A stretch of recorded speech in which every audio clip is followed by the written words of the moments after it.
प्रिय मित्रों, हर हर महादेव। प्रस्तुत वीडियो के माध्यम से हम जानेंगे कि इस वर्ष 2024 में माघ कृष्ण षटतिला एकादशी का व्रत कब किया जाएगा, षटतिला एकादशी का व्रत करने से क्या फल मिलता है, क्यों किया जाता है इस व्रत को, षटतिला एकादशी का महत्व क्या है, षटतिला एकादशी पर पूजन का शुभ मुहूर्त क्या है, इस व्रत के पूजन की विधि क्या है, षटतिला एकादशी पर तिल का 6 रूपों में प्रयोग एवं दान करने से किस फल की प्राप्ति होती है, एवं षटतिला एकादशी व्रत की कथा क्या है, व्रत का पालन कब करना है। प्रस्तुत वीडियो के माध्यम से इन सभी प्रश्नों की जानकारी आपको प्राप्त होगी। वीडियो सर्वाधिक ज्ञानयुक्त एवं व्रतधारियों के लिए बेहद महत्वपूर्ण है, इसलिए वीडियो को संपूर्ण अवश्य देखें एवं इस ज्ञानोपयोगी वीडियो को अपने इष्ट मित्र बंधु बांधवों में शेयर अवश्य करें, जिससे इसका संपूर्ण लाभ उन सबको प्राप्त हो सके। वीडियो में बताई गई एक एक प्रश्नों का समाधान जानने के लिए वीडियो को पूर्ण रूप से ध्यान एवं मन लगाकर सुने तो इसका लाभ आपको अवश्य प्राप्त होगा। इस तरह के और भी तमाम धार्मिक एवं न्याय संगत वीडियो देखने के लिए हमारे चैनल से जुड़ें। अगर आप हमारे चैनल पर नए हैं तो चैनल को सब्सक्राइब अवश्य करें एवं बेल आइकन दबाना न भूलें, ताकि हमारे चैनल द्वारा प्रस्तुत हर नए वीडियो की जानकारी आपको प्राप्त हो सके। तो आइए इस पावन माह के पुण्यदायक वीडियो का शुभारंभ करते हैं। इस वर्ष 2024 के माघ कृष्ण पक्ष में षटतिला एकादशी व्रत का मान सबके लिए 6 फरवरी मंगलवार को होगा। इसमें तिल से स्नान, भोजन में तिल का प्रयोग एवं तिल का दान सभी प्रकार के पापों को नष्ट कर देता है। माघ मास के कृष्ण पक्ष में पड़ने वाली एकादशी को षटतिला एकादशी के नाम से जाना जाता है। षटतिला एकादशी के दिन भगवान श्री हरि विष्णु की पूजा अर्चना की जाती है। इस षटतिला एकादशी को जो भी व्यक्ति विधि विधान से भगवान श्री हरि विष्णु का व्रत, पूजा अर्चना एवं कथा का श्रवण करता है, उसे भगवत कृपा से इस पृथ्वी पर संपूर्ण सुखों की प्राप्ति होती है एवं अंत समय में वैकुंठ धाम की प्राप्ति होती है। अब हम जानते हैं षटतिला एकादशी व्रत करने से क्या होता है, क्या फल प्राप्त होता है। माघ मास की षटतिला एकादशी को धार्मिक एवं आध्यात्मिक दृष्टि से बहुत महत्वपूर्ण माना जाता है। व्यक्ति के जीवन में भूलवश किए गए पाप कर्मों का पश्चाताप करने के लिए षटतिला एकादशी का व्रत एवं पूजन करना चाहिए। इसके साथ ही वे लोग जो वर्ष भर किसी भी तरह का पूजन पाठ एवं दान पुण्य करने में असमर्थ होते हैं, उन्हें षटतिला एकादशी पर पूजन अर्चन एवं दान पुण्य अवश्य करना चाहिए। आजीवन भगवान श्री हरि विष्णु की कृपा पाने के लिए एवं मृत्यु के पश्चात भगवान विष्णु की शरण में जाने के लिए षटतिला एकादशी की पूजा की जाती है। अब हम जानेंगे कि षटतिला एकादशी का महत्व क्या है। षटतिला एकादशी का महत्व जानने के लिए स्वयं नारद मुनि भगवान विष्णु से पूछते हैं कि पृथ्वीलोक पर रहने वाले मनुष्यों को नरक की यातना भोगने से बचने का क्या उपाय है।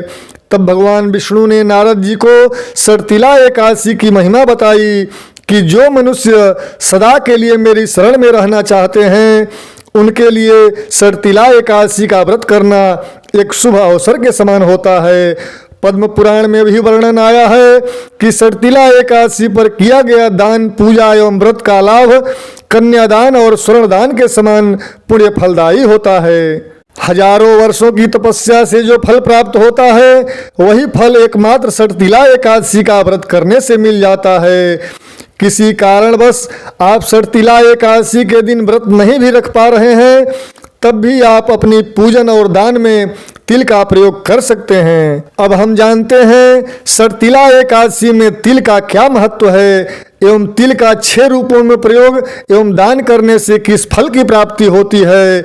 जैसा कि आप सभी लोग जानते हैं कि तिल की उत्पत्ति भगवान विष्णु से हुई है, इसलिए इस दिन तिल को नैवेद्य के रूप में चढ़ाना या उसका दान करना बेहद शुभ माना जाता है।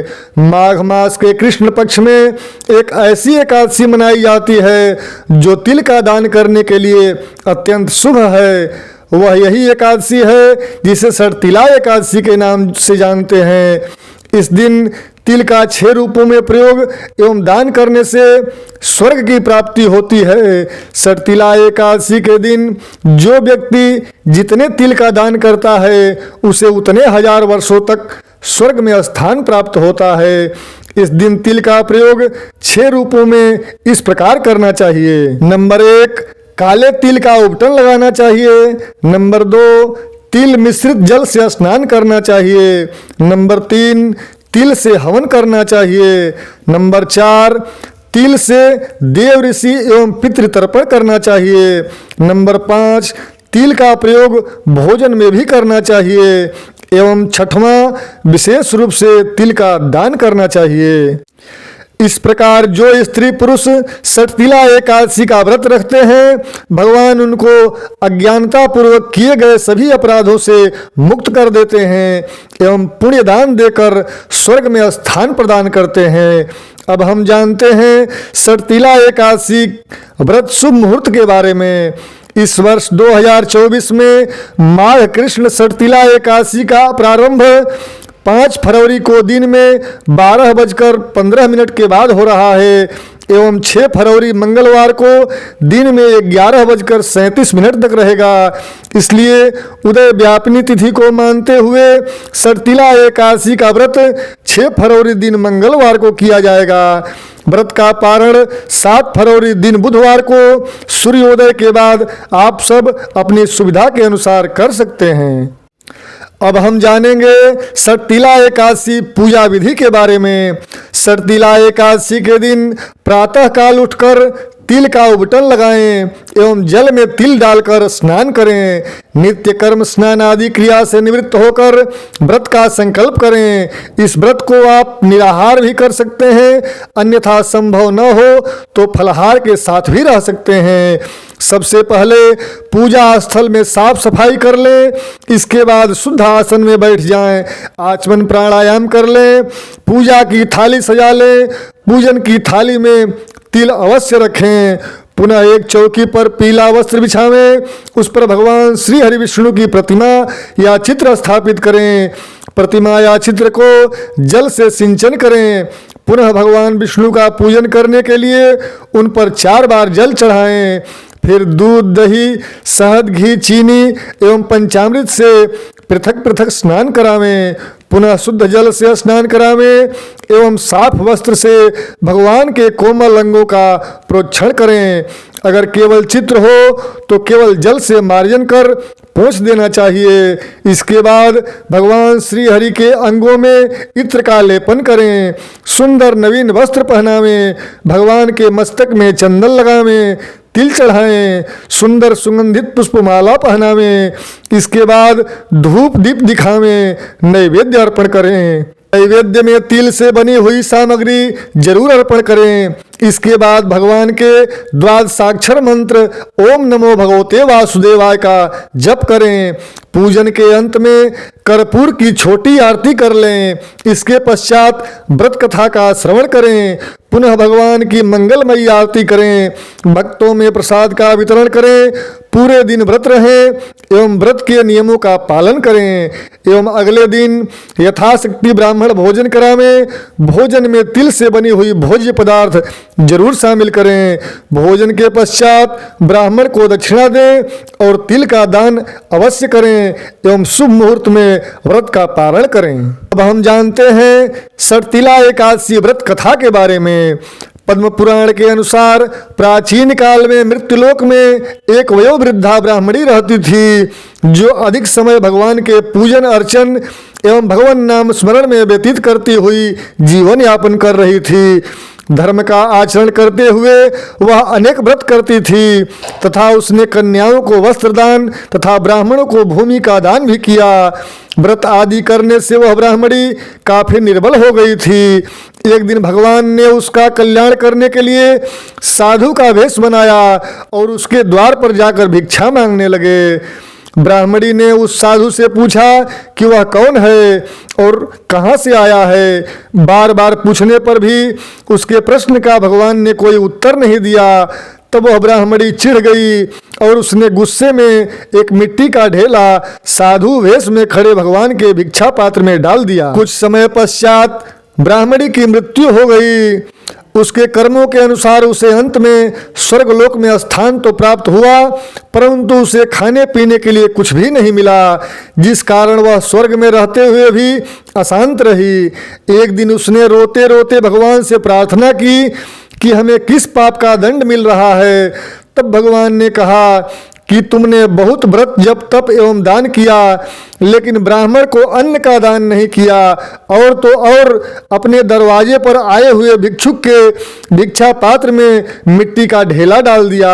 इसी कारण तुम्हें स्वर्ग में स्थान तो मिला, लेकिन खाने के लिए कुछ नहीं मिला। वृद्धा ने दुख का निवारण पूछा तो भगवान ने उससे कहा कि जब देव स्त्रियां तुमसे मिलने आए तो उन्हें दरवाजा न खोलना, बल्कि उनसे सड़तिला एकादशी की महिमा पूछने के बाद ही दरवाजा खोलना। ब्राह्मणी ने वैसा ही किया और सड़तिला एकादशी व्रत के बारे में जाना। उसने नियम से सड़तिला एकादशी का व्रत किया, जिसके प्रभाव से उसे रूप यौवन तेज व कांति के साथ ही अन्न धन व अनेक प्रकार की भोजन सामग्री भी प्राप्त हुई। यह व्रत दुर्भाग्य गरीबी कलह क्लेश को दूर करने वाला तथा तिल का दान करने से सभी प्रकार के सुखों को देने वाला है। इस प्रकार विधि पूर्वक जो कोई इस सड़तिला एकादशी का व्रत करता है एवं जितने अधिक तिलों का दान करता है, उसे उतने अधिक जन्मों तक सभी प्रकार के सुख श्री हरि विष्णु की कृपा से प्राप्त होते हैं। इसी तरह प्रामाणिक धर्मशास्त्रोक्त व्रत कथा उद्यापन वर्ष फल ज्योतिष स्वास्थ्य पितृदोष एवं ग्रह बाधा से संबंधित जानकारी के लिए जुड़े रहें हमारे साथ। जय गजानन, जय विश्वनाथ।